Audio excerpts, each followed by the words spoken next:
Whether you're using the Fireball and the Druid or the Zapquake and the healers, this is the only guide you'll ever need for Super Witches. We'll break down everything, including the best hero equipment builds and levels for any Town Hall level. If you like this video, consider using my creator code and subscribing for more content like this.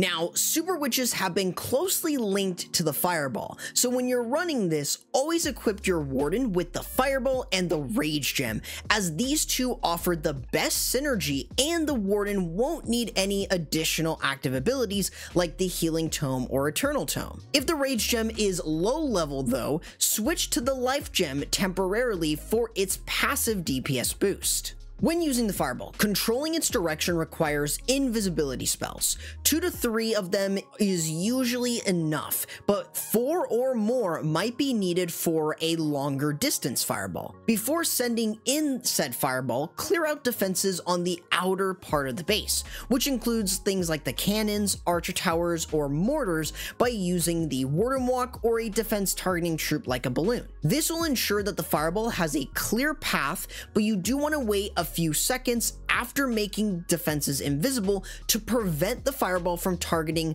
a building that didn't fully turn invisible. Additionally, always scout for Teslas to avoid misfire, since Teslas can pop up anywhere and can throw off your Fireball's targeting. This will allow you to use 1 to 2 earthquake spells to secure the funnel and remove key defenses. With that said, the level of your Fireball is key to maximizing its effectiveness. Keeping your Fireball within the levels of level 18 and level 27 will ensure that you have the power while also having the perfect 6 tile range needed for it to be effective. At the minimum level, Town Hall 12 to Town Hall 15 should have a minimum of level 18, while at Town Hall 16, you should aim to have a minimum of a level 20 or level 21 Fireball. This is important because at these levels, 2 earthquake spells can reliably take out most key defenses and even the enemy clan castle if defenses are close to it.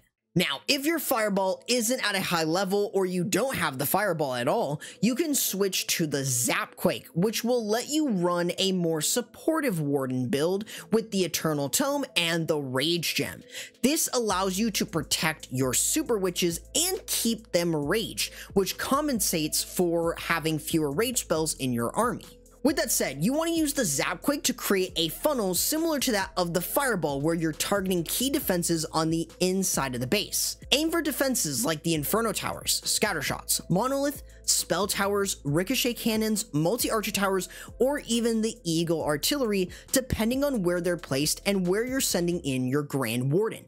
This is going to allow you to set up part of the funnel, especially on the interior side, while still getting great value and a good way to clear a path for your Super Witches. Additionally, with this, you may want to use your Zapquake around the key defenses in order to maximize its value and clear out possibly an entire compartment, since most other defenses within there will not take a high amount of lightning spells to remove, which is going to allow you to create a better funnel. One crucial tip though for the Zapquake is to always use your earthquake spell before using your lightning spells. This is especially true to avoid the battle builders from Town Hall 14 and above from repairing the damage and preventing your Zapquake from getting great value. This will allow you to have a lot more efficiency and maximizes the value of your Zapquake. While on the subject of the Zapquake, the number of lightning and earthquake spells will be very important when removing key defenses. So here is a chart for every Town Hall level when it comes to the Zapquake, so you know how many are needed to remove key defenses or even an entire compartment. As for Town Hall 16, we have supercharged defenses. This means that this chart is exactly what you're going to need if you're facing off against people with these supercharged defenses. Now, after you use the Fireball or the Zapquake to clear out the base internally, you need to funnel the outer part of the base with the Grand Warden Walk. Let your Warden clear trash buildings while also keeping control of his direction. If you need any help with this, you can always use a baby dragon and it will provide support for you. If the Warden does start taking a little bit of damage, the Unicorn will still help. But if that damage is a little bit more, then you you might want to add the Druids or Healers for extra support. Now, when choosing between Druids or Healers, this is going to often depend on your Town Hall level and what you have unlocked. For Town Hall 12 and Town Hall 13, you should be using Healers, but remember to scout for seeking air mines with balloons to avoid losing any healing from your healers. Once you reach Town Hall 14 though, the Druids are a much better healing unit as they offer stronger healing without the same air mine vulnerability. Just note though that the Druids healing does last for only 30 seconds, so in order to maximize the value, send them in waves of 2.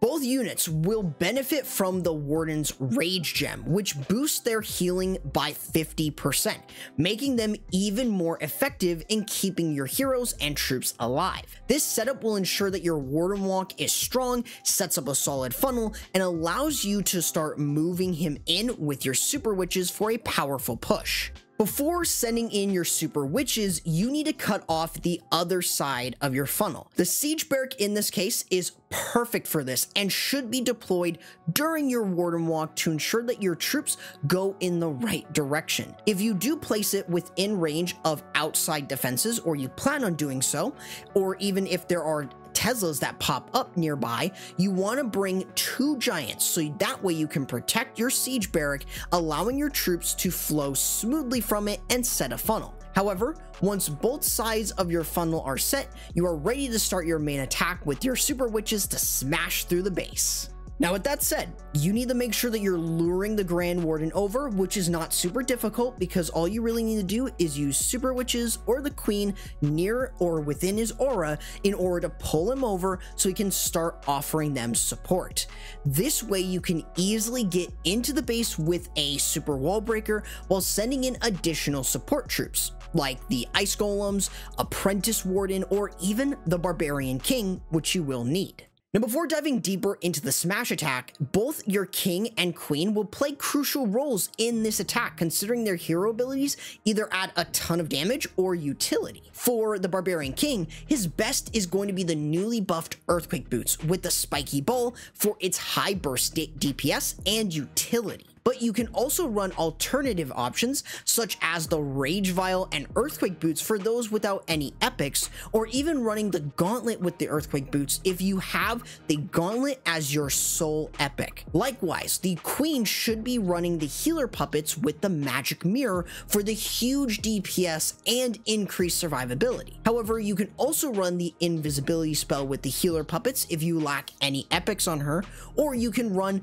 the Frozen Arrow with the Healer Puppets if it's your only epic on your Queen.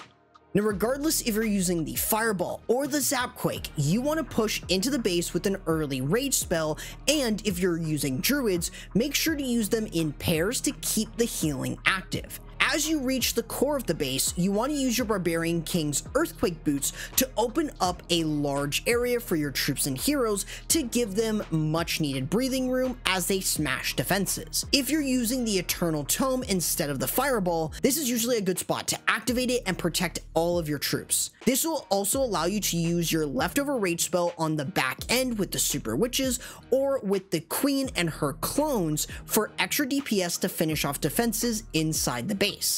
Now, regardless if you're using the Zapquake or the Fireball, you've got your Royal Champion to clear back end defenses, ensuring that the main attack moves smoothly. Her Rocket Spear and Seeking Shield is going to be ideal for this, as it keeps her at a distance while dealing damage. However, if you're at Town Hall 15 and Town Hall 16, you can still run the Haste Vial with the Hog Puppets for the added speed and damage if you lack any epic equipment on her. This allows you to still quickly get through defenses and allows you to basically keep your Royal Champion protected, especially as long as you have Diggy or the Fox. This is going to allow you to deploy cleanup troops once those defenses are cleared. Things like minions or any leftover headhunters are a great way to finish off buildings and prevent any time fails. So So realistically, this is how you should be using this army for a great 3-star. If you are curious about the army compositions, here are the baseline sets that I would be running for each Town Hall level from Town Hall 12 to Town Hall 16. This is one of the few times that one attack strategy can be so universal and so strong for a majority of the game. Now that you have the very basics and advanced techniques for this strategy, we want to break down at least an example of this, where we want to showcase the Zap Quake with the Super Witches. Unlike using the Fireball, though it can get you the same value, using 1 Earthquake and about 7 Lightning spells will allow us to remove an entire area. This can very easily be gotten as well from the Fireball. This allows us to use the Warden Walk, and if you notice, we're not taking too much damage, but we will still use the Druids to provide a little bit of support. This allows us to create one side of our funnel with the Warden Walk, while our Zapquake got and removed a couple key defenses like the Spell Tower and the Scatter Shot. Other than this, we're going to set the other side of our funnel with the Siege Barrack. Notice how we used a couple giants in order to tank for our Siege Barrack since it was within range. Other than this, we're going to lure the Warden over with our Queen just before the Druids turn into bears and have the Super Witches follow, while also having the Apprentice Warden, additional Druids, and the Barbarian King.